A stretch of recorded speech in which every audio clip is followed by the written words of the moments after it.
Profanity Nation. Yeah, it's the new era of man for some old school fans with a new school brand. We got money on the mic with the plan in hand. And Stat Pat to his left, they go hand in hand. And to the right, we got Simpster, he putting it down. It's the Profanity Nation, we running the town. Yeah, It's the Profanity Nation. Profanity Nation. Yo, what up? What's going on, everybody? I'm Monday Mike, as y'all can see. I got Stat Pat over here, Simpster Yes, in the sir. house. But look, Monday Mike, yeah, that's my name, but I'm also the champ. The champ is here. Hey, The champ is here. talk your stuff, Hey, man. man. Hey, it went down this weekend, man. It was You did it. You represented for all the dads. Yeah, Team Dad in the house. Yes, sir. Team Dad in the house, man. It was great, man. For those of you who've been following the journey for the last 4 or 5 weeks, I've been out there training. You know, my daughter, listen, let me tell y'all what this. Woke up Saturday morning. Daughter, I said, good Feeling morning, dangerous? Good morning. Yeah, good morning to my daughter. You know what I mean? She goes, I don't speak to competition. Oh, You know what I okay. mean? We icy. We We you know what I icy. mean? Listen, she told my wife, hey, mommy, you don't talk to the competition. Okay. You know what I'm saying? So That mama mentality. Yeah, you know what I'm She saying? walking around the house with mama mentality. She over there focused. Okay. I'm like, okay, cool. I'm going to rock with it, you know. I'm a little disrespectful, but I'm going to take the disrespect. Yeah, you know it's what? all good. It's Yes. all good, man. Yes. It's all good. So, yeah. So, we went down to the race, man. We got on there. On your market, set, go. Man, I'm telling you, man. On the real, first lap, according to plan. She 100 meters ahead of me. I'm pacing her. We good to go. So you good in the 400 meters. Yeah. The first 400 meters, you great. Hey, first 400 was good. Well, first 400 was good. Right. I got a little mad, though, because, you know, we had a little couple of spectators, and one of her friends there, who is the freshman champion on the 3200, she started pacing her. Wait a minute. So she started running with her, man. Where your So she pace was car? already cheating. Where your pace car? Hey, I'm gonna tell you what I got her dad just letting me know how far ahead they were. Okay, so we got to even them up a little bit. So he was. However, he wasn't running with me. He don't wasn't ask running it around with you neither. He was just letting me how far ahead they were. You know what I don't know how much of an advantage that was, but you know, at least I don't know. You know, he was telling me where they was at. Right. You know what I'm saying? So I'm running, going second lap. You know, they're about 150 meters ahead of me. You know, I'm still going. I'm like, all right, cool, feeling good. First 800, man. But I'm coming around. You know, that third lap, man, and just a little different. I'm It like, got okay, real. It got real. I had to do a little walking. You know, I ain't gonna lie. Had to do a little walking. You know what I mean? They out there, they still running. You know what I'm saying? And then, you know, as I'm walking, they still running. So y'all can imagine the gap is a little bit low. You see know him, and you try to get your little speed Yeah, walk yeah, on. you know Like, what I'm saying? The gap is a little bit low. So, you know, I'm going around, and then, so right when I'm running around, you know, I'm running, whatever. They coming, like they to the point where I ain't seen them in front of me. They coming up behind me, man. So, and I got one more lap to go. Y'all imagine this, right? Bro, you already So okay. I'm like, okay. You you're writing your own Yeah, eulogy. Like, yeah. okay, so this is it. So I tried my look, best. This ain't gonna I work. gave it my all. I'm like, hey, yo. So literally the last 100 of my 300. You know what I mean? I'm running. And they on the same side as me, right? They on the same side as me. I'm like, all right, well, look, this is inevitable. Like, this is going to happen. You know? So, listen. Look. So, that was a decision for me. I just want y'all to understand this. So, if you imagine, I said, okay, my daughter going to pass me, Right. and I'm going to lose. Right. So, my decision was, okay, I don't want her to pass me right here. I want her to pass me over there. Yep. You know what I'm saying? Right. So, see, they coming, and they booking, and they coming right behind me. So I said, look, I'm about to get all I got so I can be over there. You know what I mean? So right when I'm passing, going into my 400, my fourth lap, I'm running, going hard as I can. And then all of a sudden, I see her friend come up beside me. I'm like, where my daughter at? I don't see my daughter, so I'm keep on going. Now, mind you, I just did my burst. I ain't got no more bursts. Right, You know how the video game? You hit the NOS. Yeah, you know how the video game? And you hit it. You hit the last one. You had 0. I had no more, right? Man, so I'm just waiting on my daughter to catch up. Man, look, her friend came up to me and was like, you won. I'm like, well, where my daughter? She laying over there. She out. She gassed out. What? She gassed out. So the last 300, was a victory lap. Let me tell y'all. Bro. You know what I mean? I'm at a victory lap. All I got to do, you telling me all I got to do is just finish this race? That's I just right. got to finish it and I win? Nobody is behind me? You like, don't compete. Nobody chasing me? Don't compete. Yo, Complete. man, look, I'm going around. Her friend over there is, okay, cool. Last 100, give it to him. I said, listen, I ain't got it, but I'm giving it. Bro. So, look, I go to the last 100, and I'm sprinting. I got my finger up. You know what I'm saying? And I'm going through the finish line. Okay, so can I ask you? I'm going through the finish can I line. ask Let you me a just question? say, hey, Team Dad, go ahead and ask me. Y'all see this? Hey. Y'all see this? Team Dad all day. Props got to be shown, okay? No lag. Okay, No lag. that's right. You got it? Make sure y'all get it. Because Y'all got it? sometimes you got to do that. I mean, you know, we're at this age where, you know, there's teenagers, 14, 15, and, you know, they start feeling themselves. Yeah. So, you know what I'm saying? So, it's good while we can. Yeah. Because I'm going to let you know right now, you do this race in 3 years. Oh, no. Look. She lapping your ass. Hey, Yeah, no, for real. look. She's a freshman. No, Let her listen. do the shit as a junior. Hey, listen.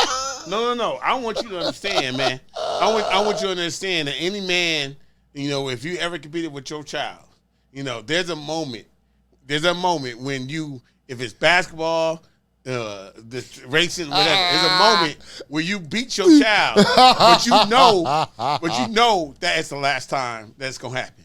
You know what I mean? Cause they was already on. We gonna rematch in December. I said nope. Wait, No rematch. Pinky and Friday? No. Motherfucker got me scared. No. We did not have a rematch clause. Had you shook. Listen, let me explain something to you. You know when this is the last time you're gonna win. And that's and you know what? Yeah, and that's so- good. And so now you cultivate. Yeah. Now you coach. So now, right. And I'm talking. The champ is here. Oh, the let her champ know. is here. Because she tried you. Yeah. She tried you. Yeah. She You know what I'm just saying? played her hand a little bit too early. She Right. played it early. Yeah, early. She played it early. Yeah. Because So- your ego wouldn't have been less when she's 16. If you would have made that challenge, you would have still accepted that challenge at 16. Oh, yeah. She 14. Oh, yeah. She's Yeah. a So little bit too early. I'm going to tell y'all right now, I knew this is the last time. It's done. It's so and done. I ain't never, and this is going, ain't no rematch. Ain't no rematch. Hell no. No. You know Why what would I'm you saying? do that? No, there's no way. And look, and she won't try to do it in December. She gonna be back in school and she gonna be training by then. No. It ain't gonna She happen. doesn't get a. She doesn't get a rematch. Yeah. It's just like those guys in the NCAA tournament. Yeah, Duke might have lost in the second round, and they're better, but they ain't never gonna get a rematch. Yeah, no, it ain't gonna happen. Sorry, never gonna get a It rematch. ain't gonna happen. You play first of all, and let's put this out there because I want everybody to understand this. You broke her. Yeah. When you put it in another gear, she looked at you like, hell no. And I had nothing. But you had nothing. But you But she didn't know. She didn't know. But you didn't know she had nothing either. I didn't either. So she saw you go, and the gap was not consistent. Yeah, because Like, she was maybe on she- me. 'cause I'm she not was gonna on you. lie. I'm like, she was literally maybe about 20, 30 feet away. And there was a moment in that race where she was just 25 steps and y'all the same speed. That means she's not gaining, she's maintaining. Yeah. And then when you push it, and Yeah. then she's like, oh yeah, I can't maintain that speed, I'm gonna lay down on the ground. Man. I hope for the dads out there, did you run past her? Man, listen. Was she on the ground and you ran past her? Oh, yeah, because I did God. my lap. Oh my God. I had a victory lap. Did you give her the deuces while she's still on the ground? I did the one Bro. finger. I did the one finger. So one finger. Miss So, yeah, it was Cox, great. Miss Cox, I know you were rooting for your Michaela, Yeah. your baby, but I hope you have that picture of your husband running past Hey, your look. daughter in that challenge that you created. Yeah. Hey, but look, I real see quick. you, Erica. Real quick, y'all. It's going to be a video. We videotaped it. There was a drone shot. There was interviews. I'm telling y'all, you know, she put the challenge on her TikTok. But I guarantee she ain't gonna put the results. Oh no, on see, the see, TikTok. and see, that's it. What they're saying But don't is, worry, I got the results. Yeah. And they gonna be on we, TikTok. we got our own. That's Hey, right. Hey, yo, you guys tune in to Infanity television, YouTube. Within the next week, you're gonna see the actual footage of the race where Team Dad won it.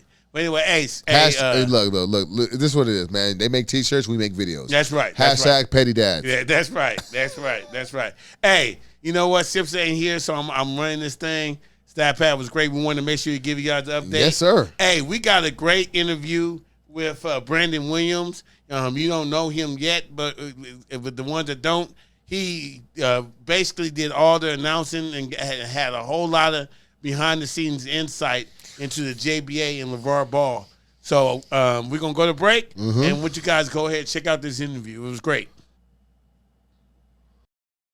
And we're back. Thanks for sticking with us. Of course, this is the Profanity Nation podcast. We are the voice of the professional fan. We actually have a very special guest here with us today. Money Mike, you kind of worked this out, and this was pretty awesome of you. So why don't you go ahead and introduce him? Yeah. So, I'm excited about this because I'm a really good fan of like LeVar Ball and the JBA. And I was watching all the stuff on Facebook and stuff and got in contact with the announcer, the guy used to interview all the players and stuff. He wrote a book about the JBA, so I wanted to check the book out and learn more about that. And I really want to talk to him about like how that league, the JBA league, in my opinion, started Team at Night. So push them to do that. Yeah. So I want to introduce Mr. Brandon Williams and talk. Let's talk about the JBA. Hey, Mr. Brandon, you there? Williams, there he is. Yes, sir. How you doing, Brandon? Yo, what's up? Thanks for How joining y'all? us. What's going on, man? I'm sorry, man. We had a couple technical difficulties, but we made it work today. So, hey, man. So let's start from the beginning. How did you get connected with the Ball family and the whole JBA? Yeah, good question. So about 5-6 years ago, when the whole LeVar Ball hysteria kind of took the whole world by storm, I was like a lot of people. I had a lot of strong opinions about what he was doing, and I just kind of like just jumped on the wave. Like I was just so like amped up about the whole black ownership and what he was doing with Big Baller Brand and bringing signature shoes to Lonzo, and I was just like, man, why isn't everybody on this? Like, as black folks, why aren't we all just just jumping on the bandwagon? Because everybody it was very polarized. You had some people who was on it, but you had people who wasn't with it. Not really a whole lot of in between. And I was extreme on one side. You know what I'm saying? I was making all these posts on Facebook. I'm like, come on, y'all, let's like. What we doing, and I have my own little media stuff that I do, and I used to have a sports blog site that I created back in 2014, and I stopped writing on it, to kind of focus on some other stuff that I was doing, and later on that year in 2017, I make another long Facebook post, and my sister's like, Brandon, why don't you just put this on your website? Like, folk ain't trying to hear all this stuff. On Facebook or whatever. So I was like, yeah, let me do that. So I basically revamped my whole site to gear towards talking about Big Baller Brand and LeVar Ball, content. But I wanted to put like a positive spin towards it, because if y'all remember, like they were getting a ton of negative publicity. Just they were getting killed by the national media. Not really a whole lot of people were talking like positively about the whole family, especially with him. So I really wanted to make sure that if I had a voice at all, I wanted to be able to put a more positive spin on it. So I started writing a bunch of articles.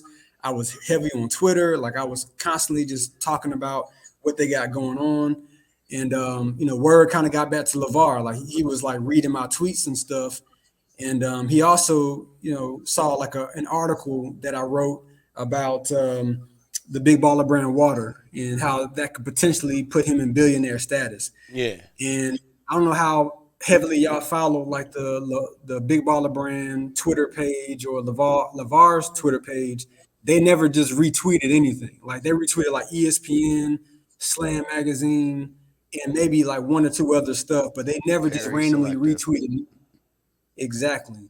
And they retweeted both of them. LeVar retweeted, and then the Big Baller Brand account retweeted that story that I did. So I was like, whoa, okay, like I might got something here.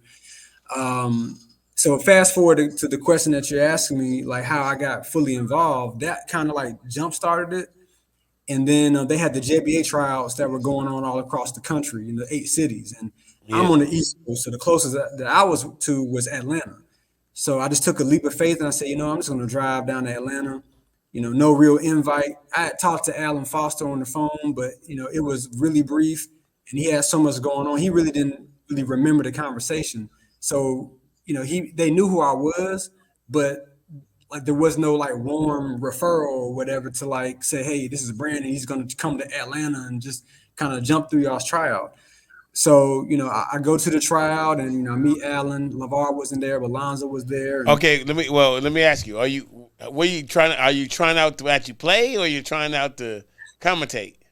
No, I just wanted to do whatever I could to just be a part and just introduce myself, just say, hey, I'm a person who's a supporter. This is me in the flesh. I know y'all seen my stuff or whatever. I know LeVar seen my stuff, but I want to know how I can kind of fit in and help whatever I can do. So, we talked, and, at the end of the trial, he was like, hey, you want to, come join us for lunch? And I was like, yeah, and the rest is history. Yeah. Right. That's it. You're in. Awesome. So, what did that involve once you were in? Then what was the next step? What took place? Yeah. So, I mean, we pretty much passport. Yeah, we pretty much jumped right into the races, man. I had a long conversation with Alan. I think one of the things that he wanted to do was he knew that I could be an asset to them with the JBA League, especially. So we had like a long 2-hour conversation, like a few days or so later after we met in Atlanta.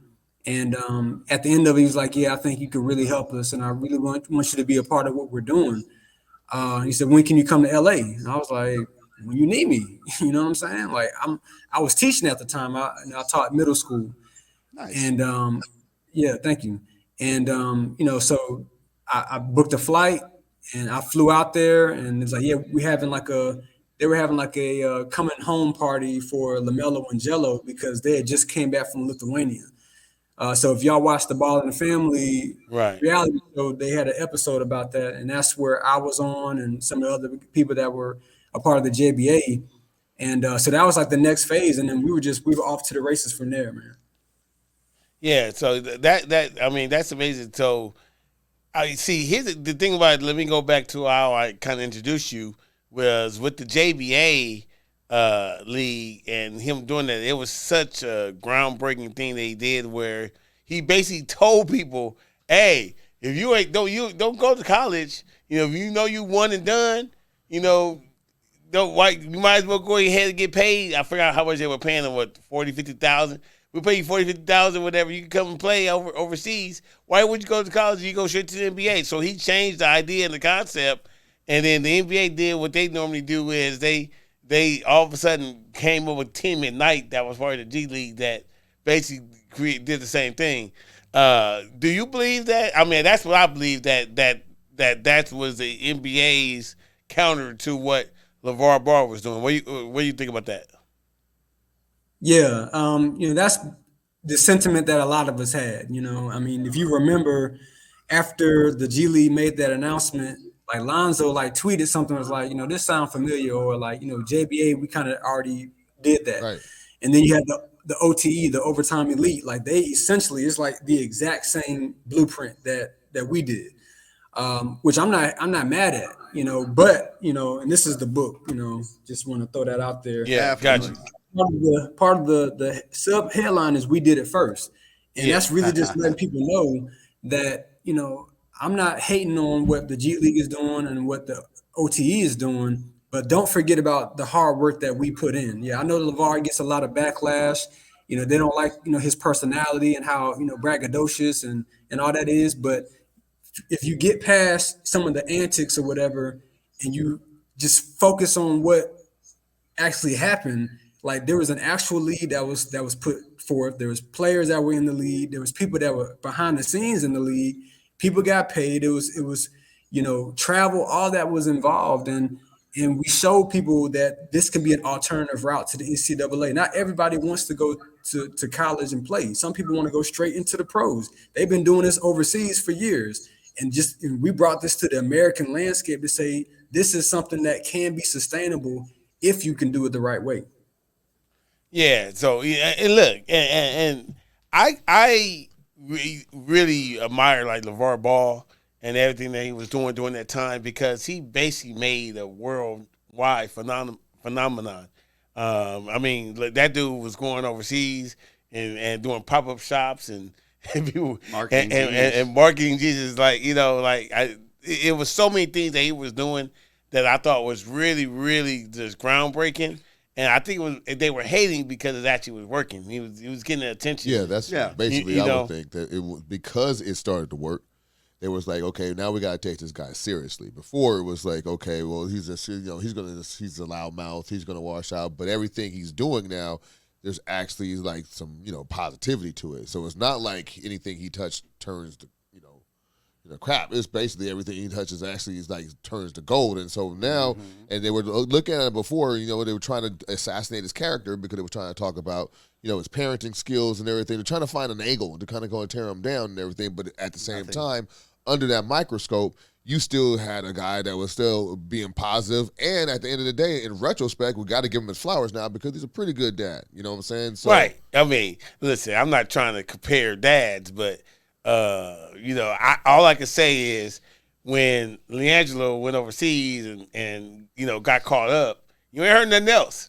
You know what I mean? Right. He didn't put another video. There ain't nothing else came out of him going to another store. I'm just saying, it's not a problem. And stealing and grabbing something he couldn't take.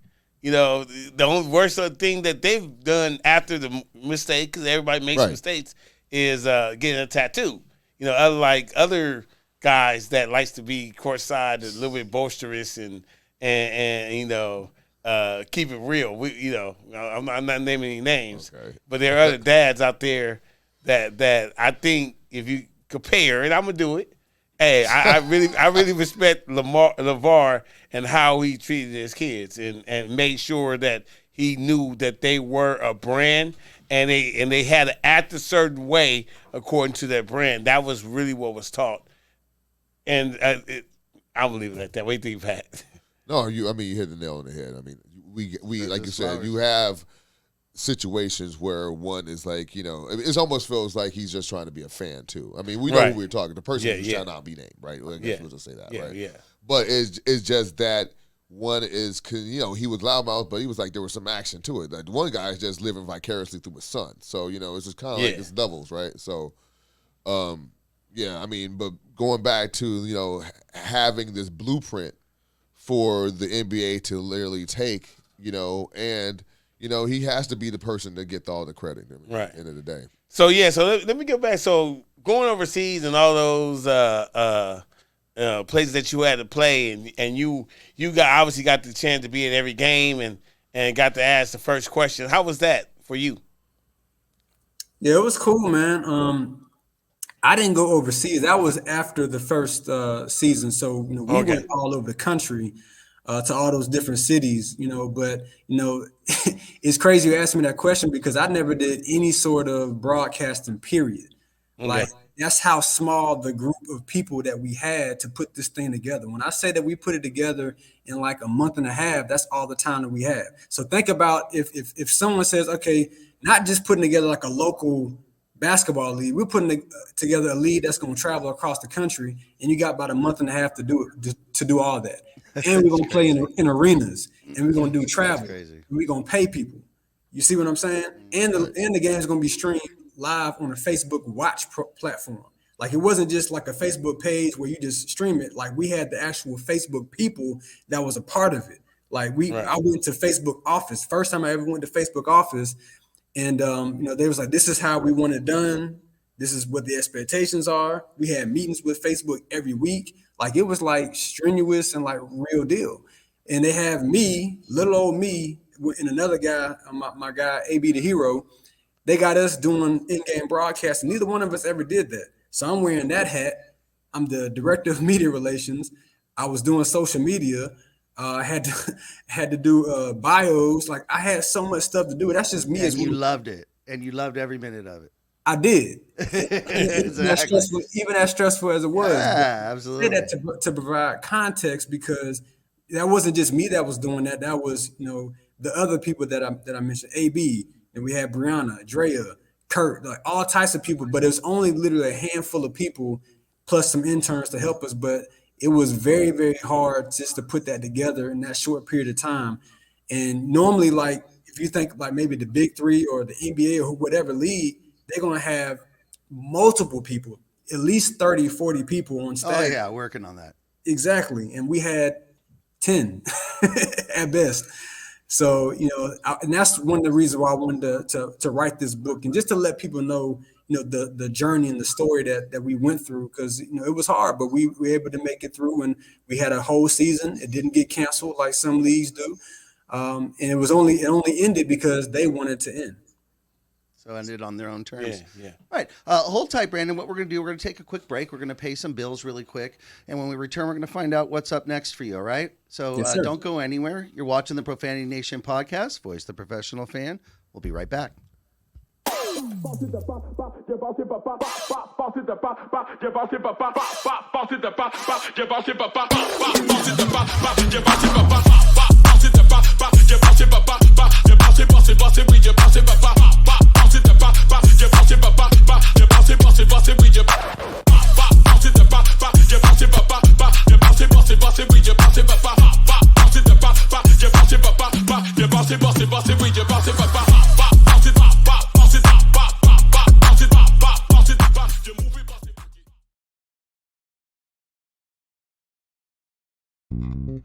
United One Protection Services. With over 30 years of experience, United One Protection Services has more expertise and knowledge than the other security companies combined.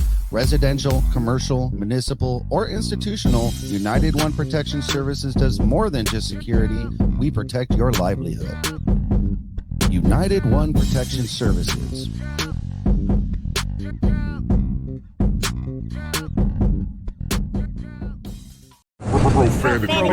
Profanity Nation.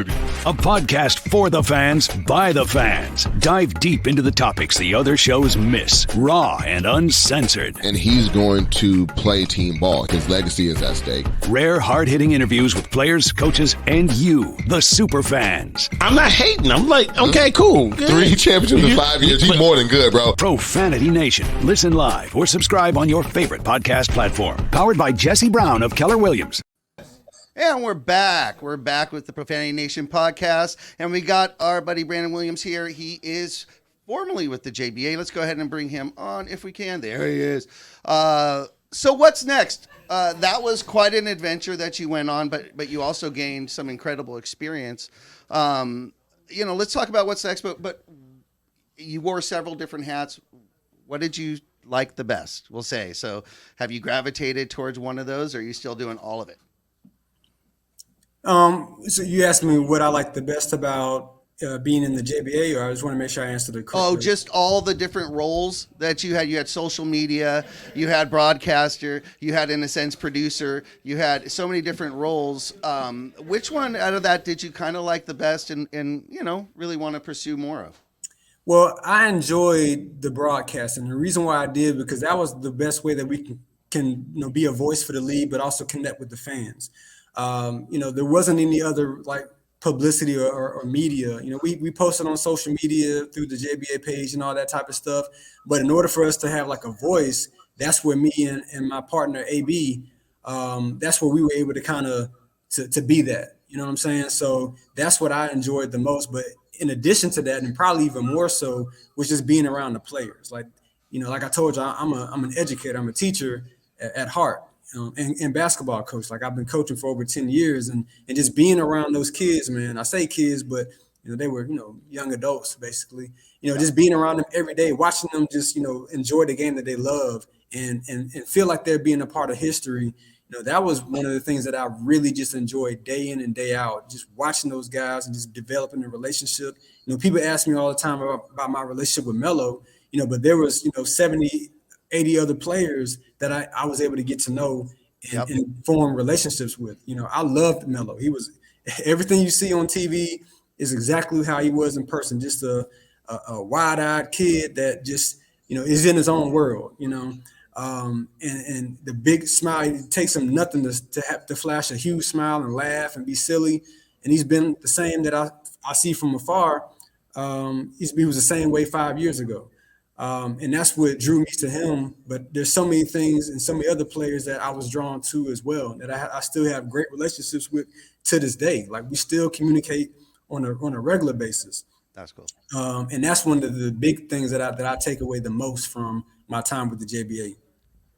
That's really cool. That's really cool. Yeah. So in the book, what does LeVar think about you writing a book about the JBA?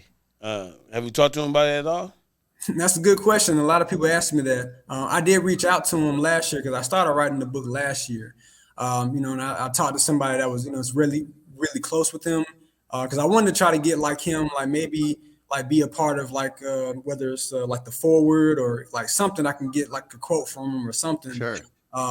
But the word that I got back from him was he just had so many things that he was working on at the time. He just didn't have time to do anything. So I was like, okay, well, cool. Well, I'm doing it. So either you want to be a part of it or not. And I understand if you don't have the time. But it wasn't anything I consulted with him and say, hey, you okay with me writing a book?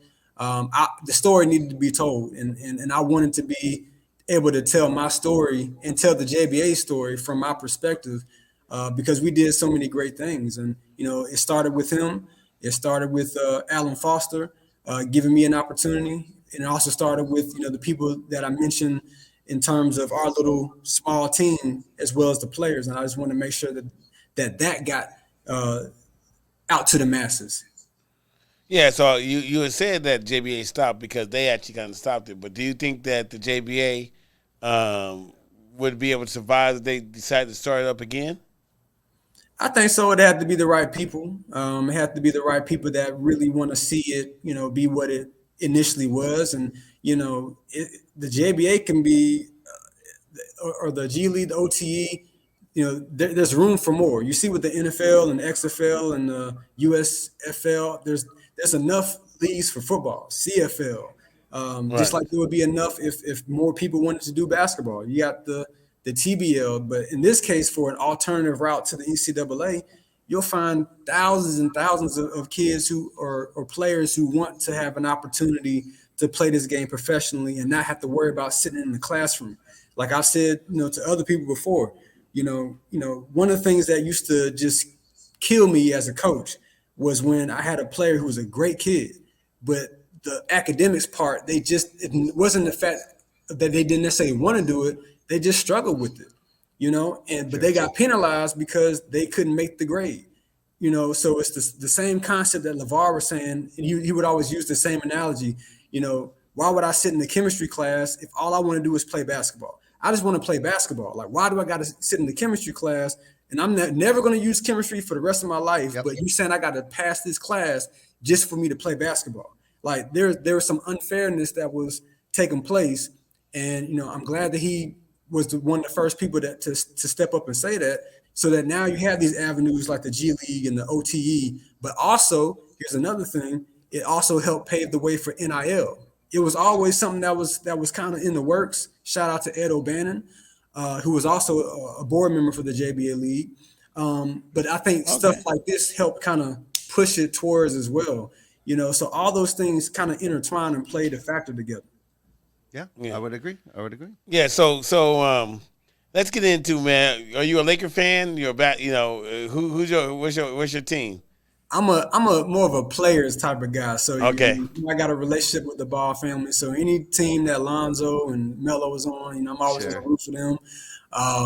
Jello was in the G League, so I kind of kept a little tabs on the Greensboro Swarm when I could. But now to answer your question, I'm not really much of a Laker fan. Oh man, that's fair. I don't want nobody throwing no knives at me. Good. We understand. Hey, he was when Lonzo was here. Yeah, when Lonzo was here, so that's all right. Yeah. Well, were you there when Lonzo got drafted? Just out of curiosity. No, I was not. I didn't even. That was in 2017, so I was still beating my Facebook page up. There it is. Talking about. Yeah, so what's up next for Brandon?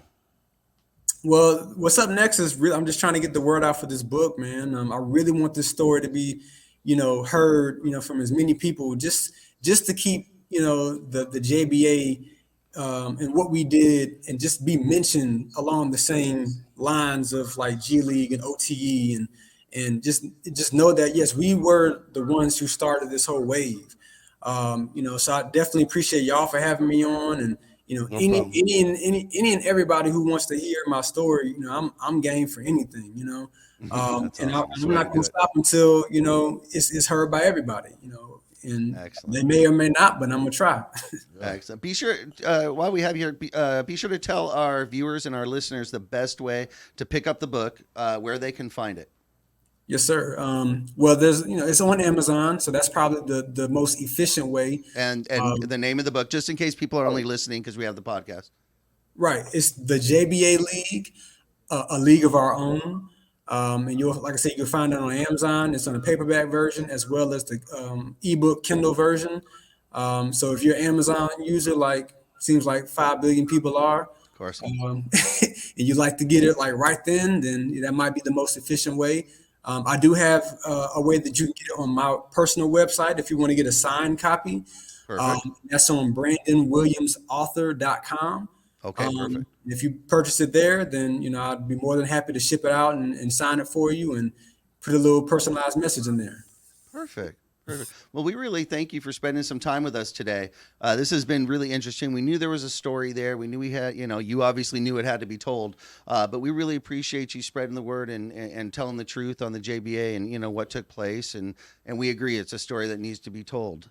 Yeah, like I said, I absolutely, people just get mad at me. I love LeVar.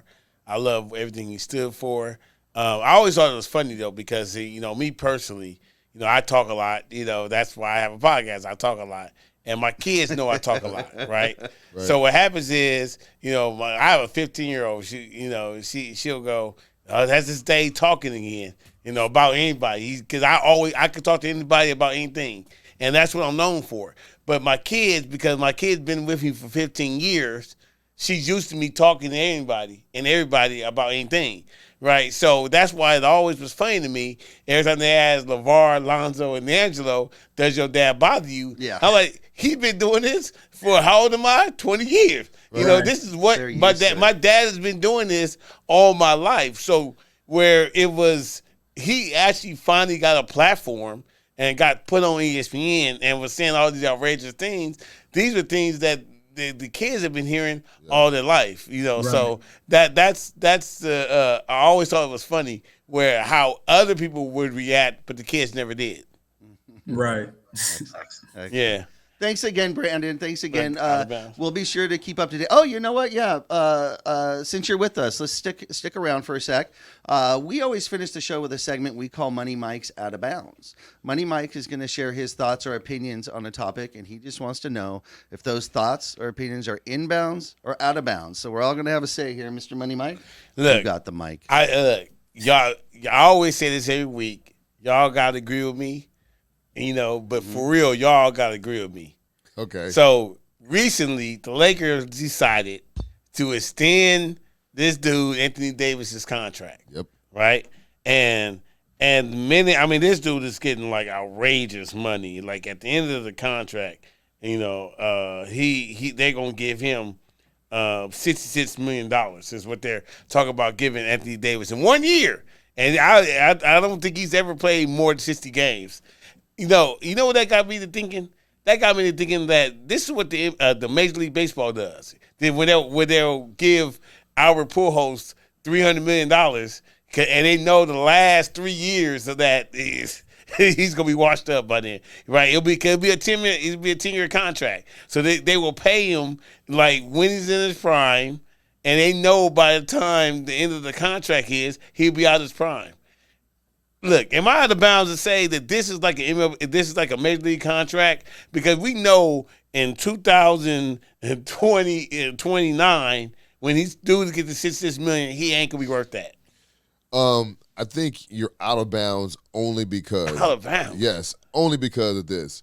When you think about the contracts, they don't. An agent and a player is not going to have a front-loaded contract. They're not going to get all of that money. It's not the NFL. The NFL get a lot of that money up front. It's guaranteed money. And then the back of it, they say they have their team control.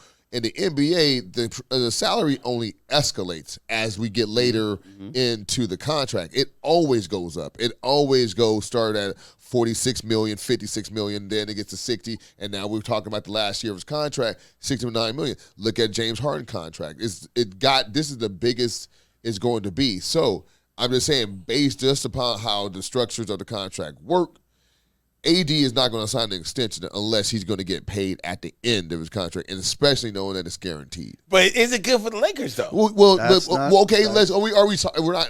know that's not good for, but it's also we're talking about the Lakers. We also are talking about we have a mystique of where we're going to take care of our superstars. That is what we do. And if you're going to go ahead and start talking about, like, is that right? Then you can't defend 2 years, $50 million for Kobe Bryant.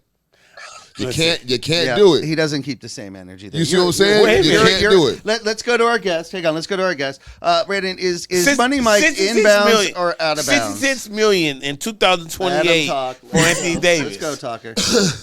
Yeah, I ain't gonna lie, I kind of agree with both of y'all because on one hand, if and this is a strong if AD is healthy, I mean, he's one of the best players in the entire world, not just the NBA. And you saw what he was able to do when he was healthy in 2020, albeit it was the bubble, but still he was extremely dominant. And the Lakers don't win a championship with just LeBron alone. They have to have another superstar as LeBron is aging. However, the fact that he has not proven to stay fully healthy throughout, a season, that does kind of give you, a reason to kind of be like, I don't know. So I don't know if the rules allow me to say, go down the middle and say in and out. Hey, inbounds, out of bounds. Who you agree with? Money Mike or Stat Pat? Look, man, since we're giving them extra information, I could just go ahead and throw this out there. You know how many games that AD has missed? AD has missed less games since 2016. Yep. He has missed less games than Steph Curry. He has missed less games than Kawhi Leonard. Kevin Durant, Paul George, and James Harden. These are all the players. And AD is called street clothes. He has the mystique that he always gets hurt. Because he's a However, everybody else is getting hurt worse than him. So I'm just trying to figure it out. Is it an agenda? Is it because he's a Laker? Because I got data on my side that's saying that, look, there's other people that's getting hurt worse than him. Yep. That are out more games. I mean, that's all true, and that's a very valid point. I think the reason why he gets labeled with the street clothes moniker is because of the little nicks that he seems to always get. He falls down, his shoulder hurts, he trips up, and his pinky is hurt, or something like that, and then he's out for it might just be games at a time. So yeah, you're right. It hasn't been, thankfully for him, an extended period of time, but it's just can we depend on him from a night to night basis has always been seems like to be the question when it comes to AD. So with that being said, I would lean probably towards that Mike is slightly out of bounds, just a tad. Nice. Just a tad. Nice. Toe the line. I like it. Toe the line. Simpson. Yeah, you're. I got you, Simpson. You're out of bounds. The reason why you're out of bounds. God damn. The reason why you're out of bounds is it's simple math, and it's when in Rome, do as the Romans do. They had no choice. They've got to extend it. They can't let their star walk. $66 million They have no choice. in 2028. You know what? Another team would have paid him. So they have to sign him. They have no choice. This was already a foregone conclusion, well before years ago. It was a foregone conclusion. If he's on the team, he's getting the extension. That's it. It's done. That's why they you're can out of always bounds. waive him towards the end of the contract. They'll trade and whatever when it's time. But they had to do it, and you know what? That's it. It is what it is. So, and he won't be the highest paid player for long. Oh my gosh! The next contract that gets so signed. ridiculous. Brandon, thank you so much to everybody watching the show. Thank you so much. You've been watching the Profanity Nation podcast. We appreciate. Be sure to get the book. There it is. JBA League. Get the book. We're going to go ahead and post a link right under here. A league of our own. And be sure to grab the book. Brandon, thank you so much for joining us. We really appreciate it. Yes, sir. Thank y'all. It's a pleasure. I appreciate you, man. All right. We'll see y'all next week. Peace.